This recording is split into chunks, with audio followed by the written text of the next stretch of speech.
Hello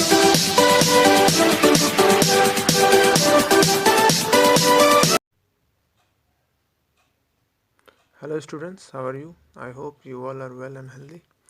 welcome to JS English world. JS English world में आप सभी का स्वागत है।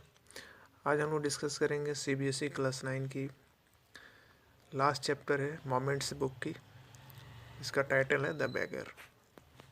ठीक है, द बेगर जो है एक रशियन राइटर के द्वारा लिखा गया है। राइटर का नाम है एंटन पैव्लोविच चेकोव। ठीक है, ये एक रशियन स्टोरी है। इसमें हम लोग पढ़ेंगे किस तरह से एक बेगर जो कि दूसरे को धोखा देता है, धोखा देकर उसे चीट करता है, उससे पैसे लेता है और जो है बार बार झूठी झूठी कहानियाँ सुनाकर उसको ही tries to be fool everyone. ठीक है, तो उनकी भेंट एक एडवोकेट्स होती है जो वकील होते हैं, और उसमें वकील का एक कुक होता है जिसका नाम ओल्गा है। ठीक है, तो इस स्टोरी में हम लोग पढ़ेंगे इसमें मेन 3 कैरेक्टर्स है। एक है आपका लस्कोफ। ठीक है, लस्कोफ जो बेगर का नेम है। दूसरा है सरजी। सरजी जो कि एक एडवोकेट है, लॉयर है। और तीसरा है ओल्गा। ओल्गा जो कि सरजी की कुक है। ठीक है, तो ये 3 कैरेक्टर है। स्टोरी को शुरू करने से पहले थोड़ा राइटर के बारे में जान लेते हैं।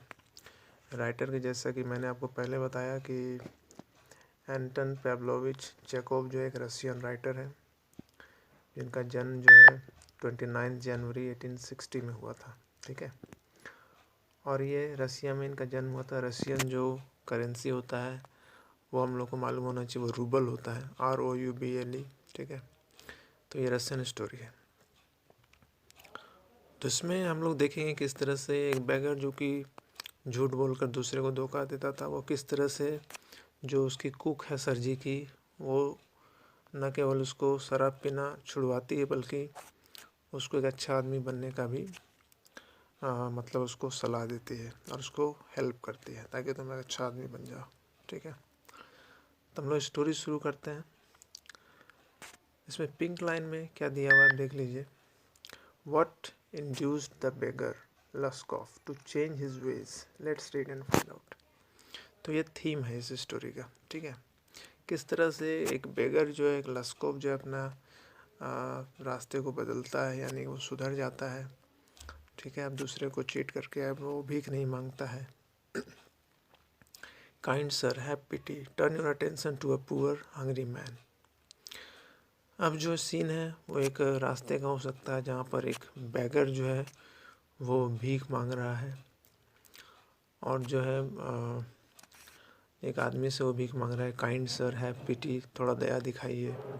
Turn your attention to a poor hungry man, अब अपना ध्यान जो है एक गरीब भूखे व्यक्ति पर डालिए। For 3 days I have had nothing to eat, 3 दिनों से मैंने कुछ नहीं खाया है। I haven't 5 kopecks for a lodging, I swear it before God. Kopecks जो होता है वो एक करेंसी है, जैसे कि मैंने आपको बताया कि रूबल जो है वो रसिया की करेंसी है। तो कॉपेक्स जो होता है वो 1 रूबल का 100 पार्ट होता है, 100th 100वां हिस्सा इसको बोलते हैं। जैसे कि हम लोग जानते हैं कि 1 रुपये में 100 पैसे होते हैं, तो 1 पैसा मतलब होता है कि 1 रुपये का 100 पार्ट। उसी तरह कॉपेक्स जो होता है वो 1 रूबल का 100 पार्ट होता है। ठीक है, तो बोल रहा है कि मेरे पास इतना 5 कॉपेक्स भी नहीं है रहने के लिए, लॉजिंग करने के लिए। मैं भगवान के सामने कसम खाता हूँ। स्वेयर मतलब होता है कसम खाना। For 8 years I was a village school teacher and then I lost my place through in tricks. और फिर वो बताता है कि 8 साल तक मैं एक गांव में टीचर रहा, फिर मैं वो जगह जो है मेरी छूट गई।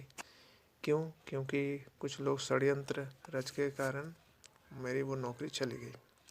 कुछ लोगों ने षड्यंत्र रच दिया। इंट्रिक्स मतलब होता है षड्यंत्र रचना, किसी को कॉन्स्पिरेसी में फंसाकर उसका नौकरी जो है ले लिया, मतलब वो नौकरी उसकी चली गई। आई फेल अ विक्टिम टू कैलमी। कैलमी मतलब होता है जब हम किसी के बारे में भला बुरा कहते हैं, ठीक है, उसको बदनाम करने की कोशिश करते हैं। To defame someone using some bad words. It is a year now since I have had anything to do. और ये 1 साल तक जो है मेरे पास, पिछले 1 साल से मेरे पास कोई भी काम नहीं है। तो जिस व्यक्ति से वो रिक्वेस्ट कर रहा था, वो व्यक्ति का नाम है सरजी, ठीक है, जो सेकंड कैरेक्टर मैंने आपको बताया, जो कि पेशे से एक एडवोकेट है। द एडवोकेट सरजी looked at the ragged fawn colored overcoat of the suppliant, at his dull drunken eyes, at the red spot on either cheek, and it seemed to him as if he had seen this man somewhere before. जब सरजी जो है वो अचानक मुड़ते हैं उस भिखारी की आवाज़ सुनकर, तो क्या देखते हैं? एट द रैग्ड, रैग्ड मतलब होता है फटा चीज़, torn and worn, fawn coloured overcoat. Fawn coloured मतलब होता है जिसका कलर डिसकलर हो गया हो, ठीक है, ऑफ द सप्लाइंट। सप्लाइंट मतलब बेगर को बोला जा रहा है। It is dull drunken eyes, ऐसा लग रहा है कि वो शराब पिया रखा है, ठीक है। At the red spot on either चिक, उसके गाल पे कुछ लाल रंग का कुछ स्पॉट है, कुछ दाग जैसा है। इट सिम टू हिम, ऐसा उनको लगा कि इस आदमी को उन्होंने पहले भी देखा है, ऐसा उनको महसूस हुआ। Seemed means looked. I have now had an offer of a position in the province of Kaluga. The mendicant went on. Mendicant का मतलब होता है बेगर, भिखारी, ठीक है। तो वो क्या बता रहा है? I have now had an offer of a position in the province of Kaluga. मतलब कलुगा एक जगह का नाम है जहाँ पर उसको एक पोजीशन के लिए ऑफ़र किया गया है, मतलब उसको एक नौकरी मिलने वाली है। वो भिखारी जो है बताना शुरू किया, ठीक है। Went on means mendicant means beggar, but I haven't the money to get there. लेकिन वो कहता है कि मेरे पास पैसे नहीं कि मैं वहाँ जाऊँ, वहाँ जाने का मेरे पास पैसे नहीं है, वहाँ जाऊँगा तो मुझे ज़रूर कुछ काम मिलेगा, वहाँ मुझे एक पोजीशन ऑफ़र किया गया है। Help me kindly, I am ashamed to ask but I am obliged to by circumstances. वो बोलता है कि दया करके मुझे मेरी हेल्प कीजिए, मैं बहुत शर्मिंदा हूँ मांगने के लिए, ashamed में शर्मिंदा, but I am obliged to by circumstances, लेकिन मैं जो है मजबूर हूँ। circumstances मीन सिचुएशंस, परिस्थितियों से मजबूर हूँ, इसलिए मैं जो है मांग रहा हूँ। सरजीज eyes fell on the man's overshoes, one of which was high and other low, and he suddenly remembered something. सरजी की आंखें जो है अचानक उसके शूज़ पे पड़ती है, जिसमें से एक शूज़ जो है वो ऊंचा था, दूसरा थोड़ा सा नीचा था, मतलब अलग अलग साइज़ का वो जूता पहना हुआ था। और अचानक से उनको कुछ याद आता है। Look here, it seems to me I met you the day before yesterday in Sadovaya street. और बोला देखो, मैं मुझे तो लग रहा है कि मैं तुमसे कल मिला हूँ सदोविया स्ट्रीट में। He said, but you told me then that you were a student who had been expelled and not a village school teacher.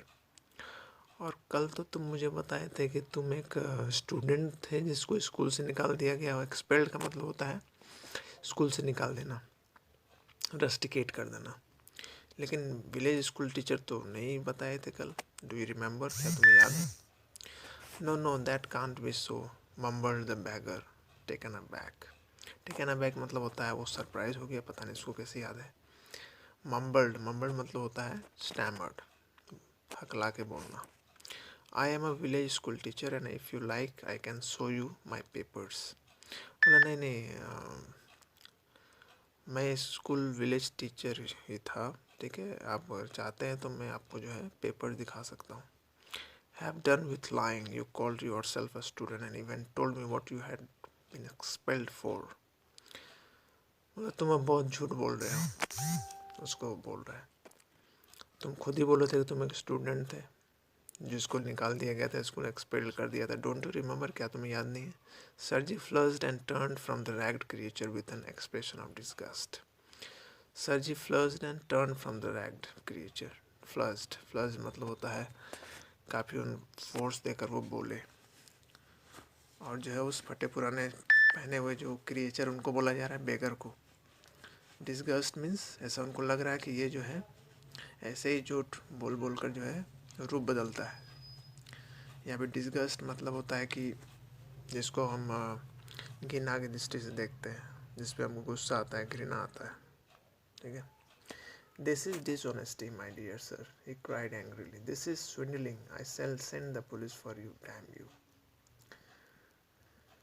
अब जो है वो सर जी बोलते हैं दिस इज़ डिसऑनेस्टी, ये तो बेईमानी है।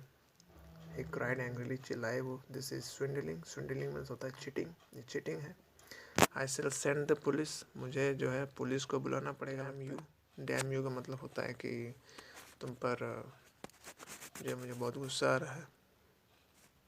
Sir, he said, laying his hand on his heart, the fact is I was lying. अब फिर वो जो है बोलना शुरू करता है, अपने हाथ को जो है अपने हार्ट के पास रखता है, बोलता है in fact the fact is I was lying. तो बोल रहा है कि सच यही है कि मैं झूठ बोल रहा था।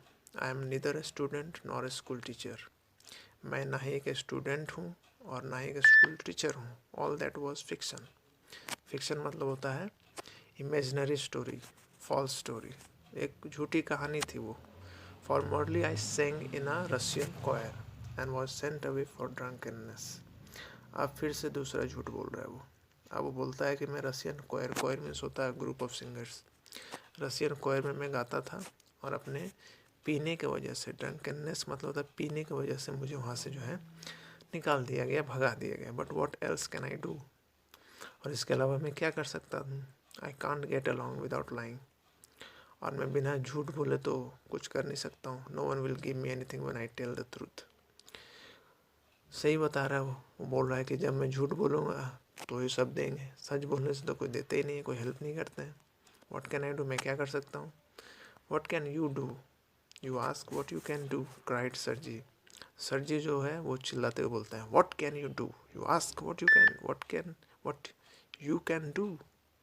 Coming close to him, work, काम करो, that's what you can do, you must work, तुमको काम करना चाहिए, ठीक है, काम करो। Work, yes I know that myself, but where I can find work. अब जो है वो एक तरह का बहुत ही आलसी आदमी भी था वो, काम करने की वजह से भागता फिरता था। बहुत सारे हम लोग आदमी को देखते हैं कि उसका पैर हाथ सब कुछ ठीक रहता है, फिर भी वो जो है भीख मांगता है, ठीक है। ऐसे बहुत सारे लोग आपको मिल जाएंगे, ट्रेन में, बसेस में, ऐसे बहुत सारे लोग आपको मिलेंगे जो काफ़ी लेज़ी होते हैं और जो है काम करना नहीं चाहते, आसानी से जो है पैसे कमाना चाहते हैं। तो वो बोल रहा है कि काम कैसे, मैं कहाँ मैं काम ढूंढ सकता हूँ, कहाँ मैं काम कर सकता हूँ। How would you like to chop wood for me. अब सर जी जो है बोलते हैं क्या तुम मेरे लिए लकड़ी काट सकते हो। चॉप मीन्स होता है काटना। I wouldn't refuse to do that, but in this days even skilled wood cutters find themselves sitting without bread. अब फिर से वो बहाना बनाता है। बहुत से लोग ऐसे भी मिलेंगे जो काम करने के लिए बहाना बनाते हैं, ठीक है, काम नहीं करने के लिए। अब बोल रहा है कि मैं तो इनकार नहीं कर सकता हूँ, लेकिन क्या है कि आजकल जो अच्छे अच्छे वुड कटर्स जो हैं वो, उनको काम नहीं मिल रहा है, ठीक है। सिटिंग विदाउट ब्रेड मतलब होता है उनको काम नहीं मिल रहा है, पैसे नहीं मिल रहे हैं, खाने को तरस रहे हैं। Will you come and chop wood for मी। फिर से वो सर जी बोलते हैं क्या तुम मेरे लिए, मेरे साथ आओगे और मेरे लिए लकड़ी काटोगे। तो वो बोलता है yes sir I will, very well, will soon find out. हम लोग बहुत जल्दी जो है मिलेंगे। तो फर्स्ट पार्ट में हम लोग यहीं तक डिस्कस करेंगे, नेक्स्ट पार्ट हम लोग फिर अगली वीडियो में डिस्कस करेंगे, ठीक है। तब तक आप इसको एंजॉय कीजिए, पढ़िए। वीडियो अच्छा लगे तो लाइक कीजिए, अपने दोस्तों में शेयर कीजिए। Thank you, have a nice day.